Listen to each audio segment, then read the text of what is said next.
Hey everyone, welcome to Buzzing About Romance, a quick shot of romance. I am Becky, and joining me for this quick shot of romance is Carolina. Hi, Carolina. Hey, Becky. Okay, so we are here for part 2 of our read-along quick shot. Yes. On this episode of A Quick Shot of Romance, we are reviewing The Rebel King by Kennedy Ryan. This is book 2 in the All the King's Men duet, and it is the conclusion hmm of The Lennox. Kingmaker. Yep. Yeah, Lennox and Maxim's story. Yes. So I personally am reading this for the first time. If you have not listened to our episode on the Kingmaker, go back and listen to that and then come back to this. This episode will contain spoilers for the complete duet. We'll link the synopsis of the book in our on the shelf show notes at buzzingaboutromance.com. Release, yes. What are you going to And say? you said this, you're reading it for the first time. This is a reread for me. Right. This is a reread for Carolina, which I have to ask, how has it been to be on the other side? Um, okay, first off, I'll tell you it's been 3 years since I read it. But the series left an impression on me. So there's a lot of points that I remembered. Um, there's some points that didn't feel as strong. I think, especially in the second book, there's some pacing things and I think development that I think could have been stronger, like as I reread it. Yeah, we'll get into that because I have thoughts on the second book. But you know what? As I was rereading this whole thing, I was like, you know what? This series kind of has vibes of this duet has vibes of. It makes me want to rewatch Scandal. It does. And see, I feel that same way about the Lexi Blake Shayla Ryan, which is the 5-book series that I did with Leah. Mm-hmm. And that has very similar vibes. Now, where that one was much more suspense heavy, Mm-hmm. the All the King's Men duet is very emotional and much Mm-hmm. more political in feeling. Yes. It also has a little bit more of a call to stand up for convictions. Yeah, I would agree. Mm-hmm. There was a lot more in this duet that resonates with your wanting to do something, to be the change. And I think that's why I loved this series. One of like the two major things that I loved the series the first time I read it. One, like be the change, like there's an empowerment, a passion, a drive in these characters. But then the other part was the um, learning, really understanding, not understanding, but really getting a look into somebody who's completely different from me, has a completely different, like Lennox has a completely different point of view and history and upbringing and the way the indigenous people are treated and her fight for that. Like in that sense, yes, it's deeply emotional, but it was very, I don't want to say eye-opening, but it was just like, I will also say, I think that one of the things Kennedy Ryan did, and she does very well, which I think is a testament to the quality of a writer that she is that when we are young, we have an idealistic view on the world mhm, and on our what we want to contribute to society. But then as we grow older, they change because our focuses change. And we realize that we have to sometimes work within a system versus working against a system. And that also, we got to make a living. We got to have somewhere to live. And I do think that Kennedy in this book showed us, especially with Lennox and a little mhm. bit with Maxim, because I'm still a little angry at him right now. Oh Um, no.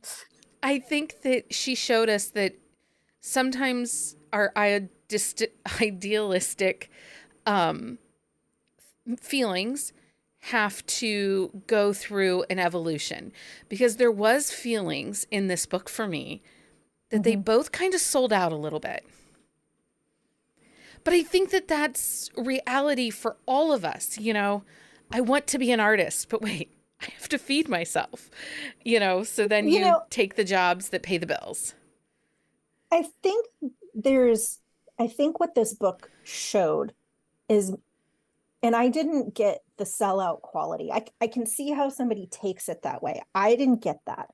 I think uh, what I took away more of that is there's a compromise, a balance, there's concessions you have to make, and you have to prioritize your convictions to say, okay, what is really going to drive my mission forward and my passions forward?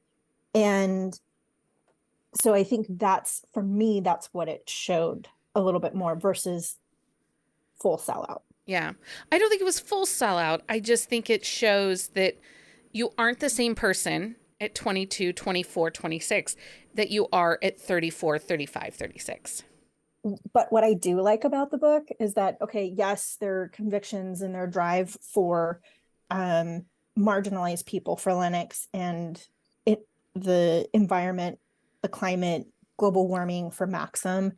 Um, and those are two big issues. So you have two people, trying to deal with those issues. But um, their connection like was just as strong as their week in um Amsterdam, like throughout the book. Like Yes. that was strong, like The they're coupling, unwavering. yeah, I believe that they're a couple. And it was a realistic representation of two people with demanding jobs in powerful positions, figuring out how to live in each other's world because you're passionate for the person, not just for the world around you and the life and your career. But it shows how you can the balance and not lose sight of one who you are, because a lot of times we see that in some relationships and romance books and real life where your passions or your partner's passions become your passions, and then Mm-hmm. you slowly lose sight of who you were previous to them. And that never happened in this book. Right. Like, she didn't take on climate change. He didn't take on indigenous people's plight in a inauthentic way. Right. Okay, so let me break this down real quick and then we can get to the rest of the stuff because I have other thoughts. I'm really angry about something Shocking. in this book. Shocking. I'm Becky has thoughts. There's a piece in this book I'm very, very angry about, and it's been 3 days and I'm still not over it. Oh no. Okay, Okay. Okay. the original release date for this book was November 17th of 2019. It has recently been republished on June 27th of 2023 with Bloom Books. I do not know if there were editorial changes. I don't think so, really. I don't know. I don't know that answer. So same tropes as the last one, instant connection. This is an age gap. They're now adults. It's not new adult. There's still a little bit of a slow burn to this.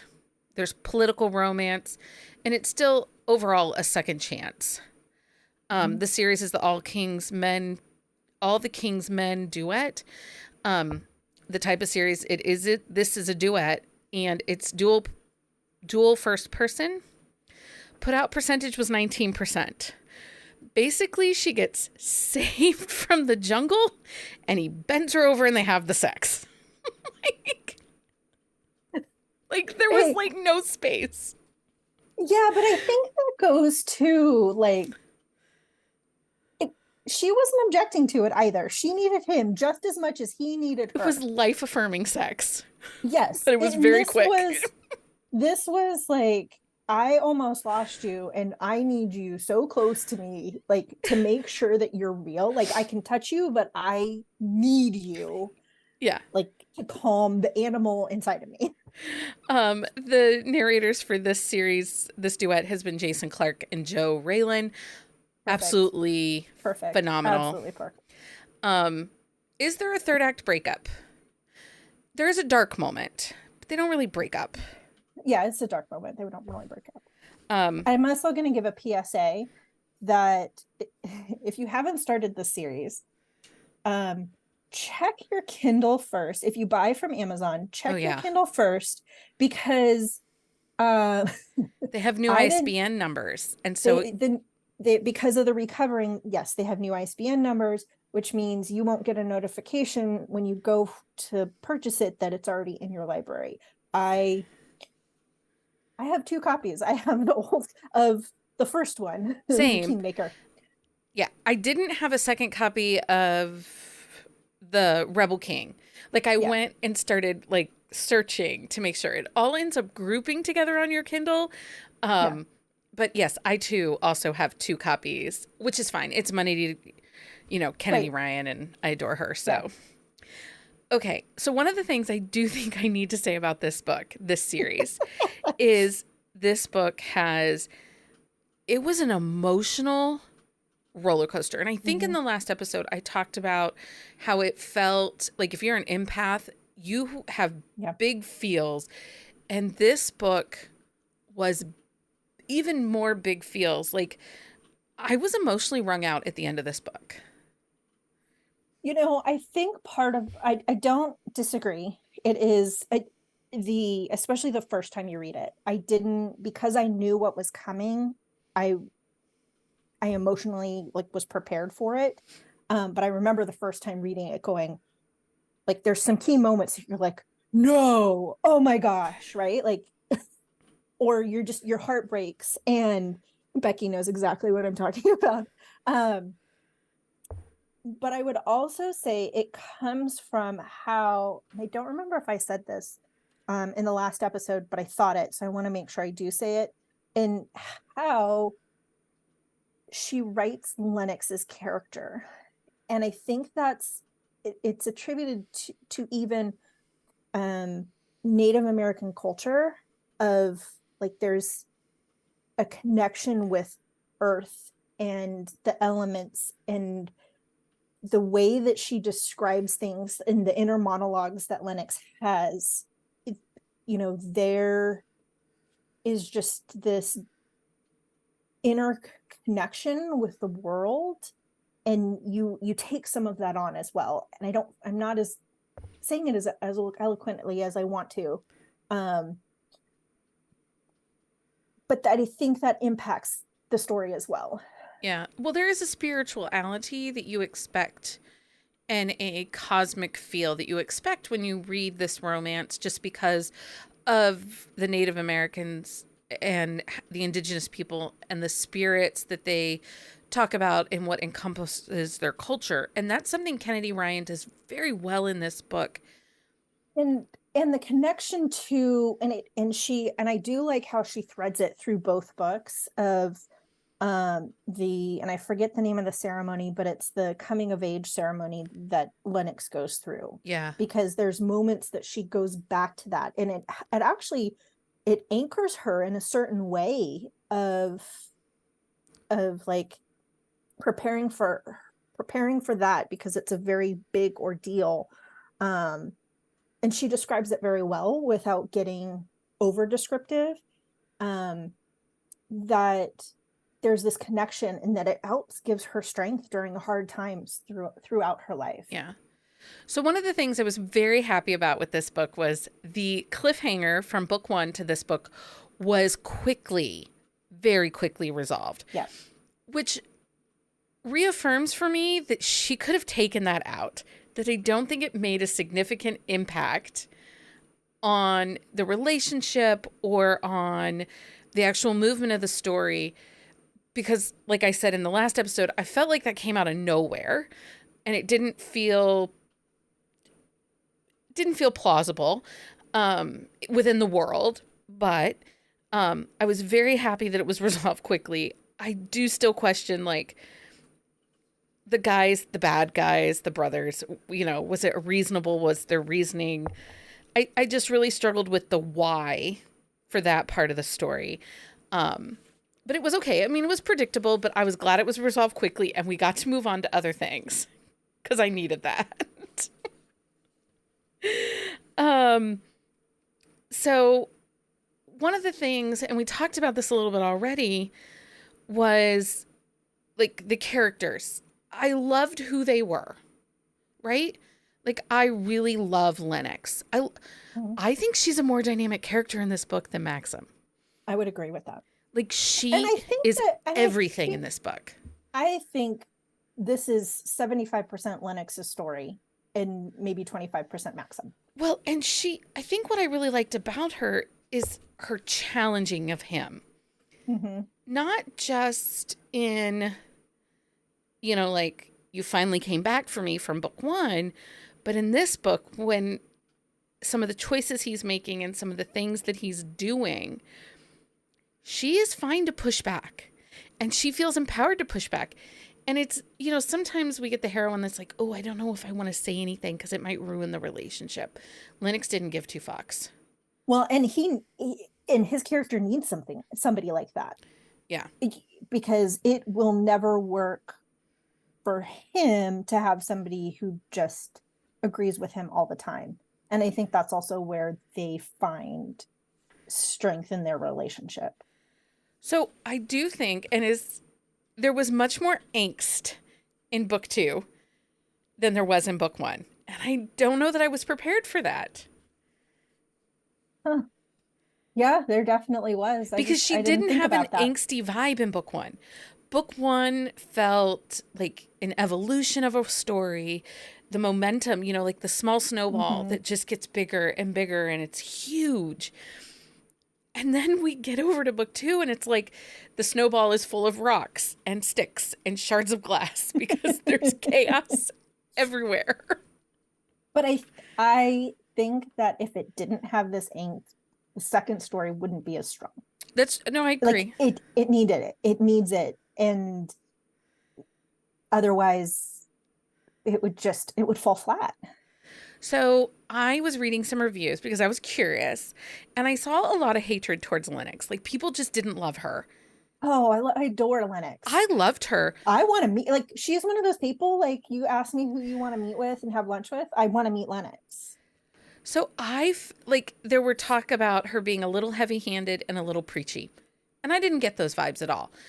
But I will say that as I looked back at all of this, her ambition and her political savviness is definitely, women hating on other women, Ambition is bad in women. And, we don't like when there's another ambitious woman.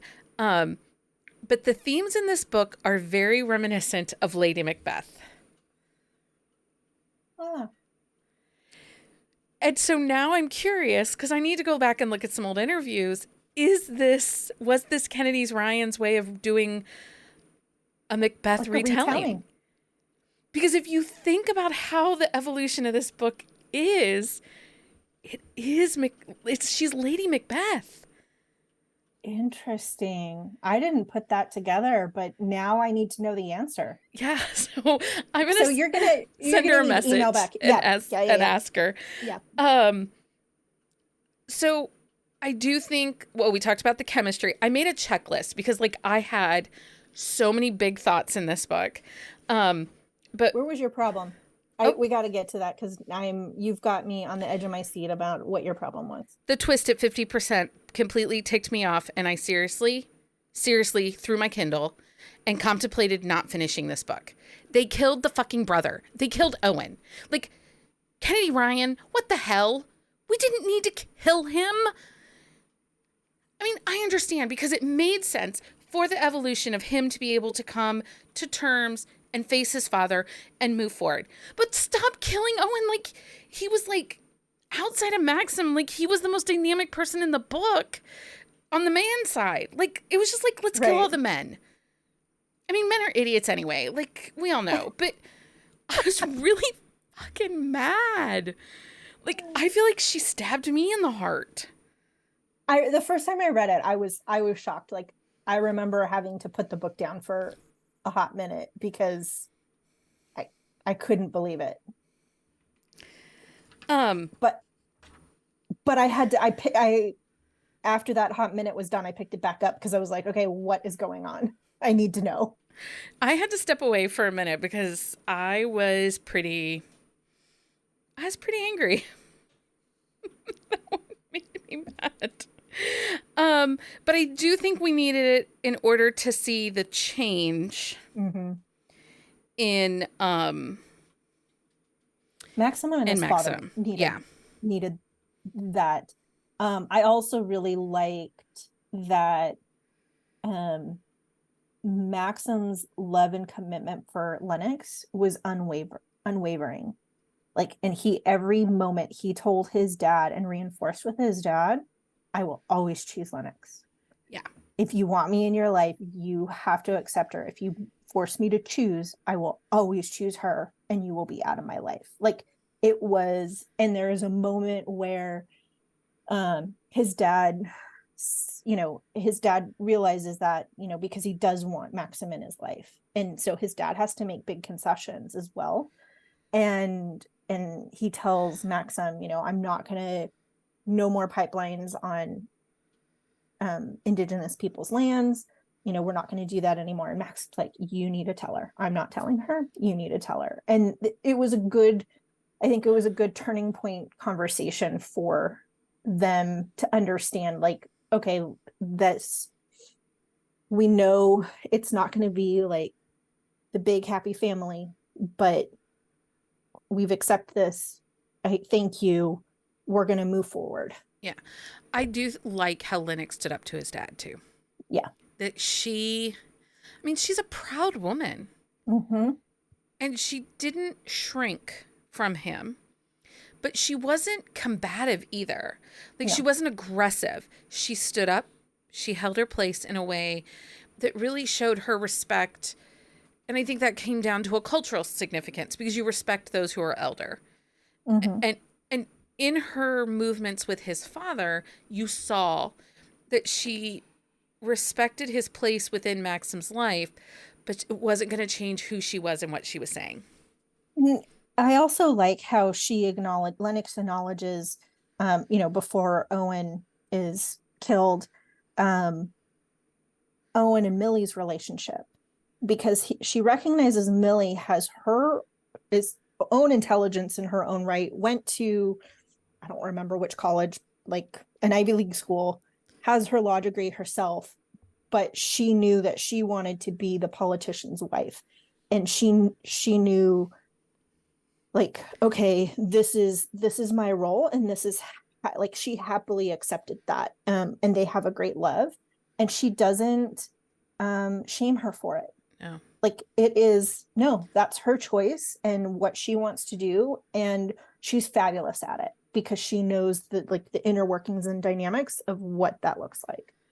So one of the things I did struggle with in part 2, outside of killing fucking Owen, I couldn't buy into Maxim's choice to run. Like, his choice to run, it definitely felt like the choice made through guilt. Mm-hmm. And I guess what really bothered me was the keeping of the secrets. So this is almost like deception trope, where he tells Lennox, we have to keep our relationship a secret. He didn't And want to keep it a secret. She wanted to she keep wanted it to a keep it a secret. secret. I'm sorry. She wanted to keep it a secret, but he didn't want to, or she didn't want to marry him until, it basically would have been 8 years. And I don't love that. Like, I think that's one of the parts of the story. I get why she was hesitant to be, I get what it's not that she didn't want to marry him because she didn't love him and didn't want to commit to him. It was because she didn't want to marry him because she didn't know that she thinks she could be the first lady, because she felt like that was limiting her and the her missions and how she wants to drive that forward. yeah. I feel like, especially towards the ending, like, it gets resolved, but I feel like it was resolved super quick. I feel like that needed more conversation development, but it would make the book longer. Like, Well, but we could have taken out the whole stupid kidnapping in the jungle thing and then had more time with that. Um, I was proud of Lennox for turning down Maxim's marriage proposal because it wasn't a matter of that I wanted her to turn him down. I just like that she recognized that she didn't feel that that was her role to take. Right. Like, and I think that just shows strength. And one of the things that I kept as I read this book, and you said scandal, this was the epitome of a power couple. Yeah. Especially because one, their relationship was strong and true. Like there was never a moment where they each other doubted the other's affection or draw towards each other. It was more of figuring out how we move within these two spheres that are so tightly connected. Mm-hmm. Um okay, so one of the great things in this book for me was like the thing that I needed the most, and I know it's so unrealistic, but for me, it was the happily ever after I needed, and that was the resolution for Lennox's mom. Yeah. I needed that. Yeah. I It, needed to know that there was peace there. yeah. Uh, And because the mom was such an integral part, especially of the first book, and that storyline makes appearances in the second one. That is a full circle moment that and a closure that was what was needed for yeah. sure. Um, so there was a lot of healing in this book, I feel like, in this second book. Like we got all the trauma in the first book, and there was a lot more healing in this book. I like the constant conversation about therapy and her talking to her therapist, Mm-hmm. especially going after through the kidnapping situation. Um, and the regular conversations and the reality of nightmares and things like that. So the mental health aspect, I think, was um, addressed and appropriate and good. Yeah. Yeah. I just I really liked the healing in this book. I needed Mm-hmm. that healing, especially after all the emotions of the And first book. the continual healing with like cultural ceremonies and meditations of like smudging and all of that, like her going back to her roots with the encouragement of her aunt was, I think, also a strong thread. Okay, so I really liked this duet. I mean, I'm going to keep, if Kennedy Ryan writes it, I'm going to read it. Her voice is so powerful, Mm-hmm. and I love the books. It, think about all the conversation we've had about this book, like good, bad, like Yeah. there's things that it makes you think. Her books make you think. Um, She and also she also is a writer that's dynamic because I think back to like mm-hmm, Real or even the Hoops series or mm-hmm. um Before I Let Go and all of those books. Like there's a drama to her books, but it's I don't know. I It's could, hypnotizing. It's mesmerizing. and it's not surprising that what was it HBO that picked up her Hoop series? Like, uh, um, No, Before I Let Go is John Legend and Bravo, like Peacock no, Network. but the Hoop Hoops, series was is it something like that, is it Showtime or HBO? something like that. Yeah. But as you read them, you're like, I could see this on TV, Yeah. right? Like these are movie TV. You could see these as a production, so it does not surprise me because she does write these well developed characters. Agreed.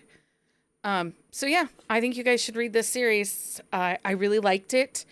Um, you know, still a little mad about some things, but I'll be okay. I'm going to recommend this series until forever. It Yeah, will live rent free in my head for a very long time. yeah. And the It's HEA was one that'll stay with you. satisfying. Yeah, The HEA was yeah, satisfying. Like I liked where it went. It felt like an HEA. This is absolutely a power couple that's going to be together forever. But just Kenny Ryan, did you have to kill Owen? Did you have to do this? I think I don't know. and is this your retelling of Lady Right, Macbeth? is this Lady Macbeth's retelling? Because I need These are to the know. answers we need to know. Anyway, Carolina, thank you so much for one finally getting me to read this duet that has been on my TBR for way too long. You're very welcome. Uh, Thank you for talking about it. of course, I'm going to be talking about it for a very long time. I'm a mess. Anyway, if you have a book or even a series like this that you think that we should review for a quick shot of romance, send us an email to thebees@bookcaseandcoffee.com. I also am going to read The Queen's Move, and I will do a Going Should You to. Read It on our Patreon. So you guys can, because it is outside of this couple. So I It's will, Kimba's story. yeah, If you don't know. I will have that over on our Patreon probably in November. I got to catch up on my own reading list. Anyway, until next time, everyone, happy reading. Find us on Instagram at Buzzing About Romance or on Twitter at Buzzing Romance. If you like the podcast, please leave a review. If you'd like to support us directly, join the Bookcase and Coffee Patreon and receive exclusive content only available to Patreon members. Check out bookcaseandcoffee.com for our on-the-shelf show notes.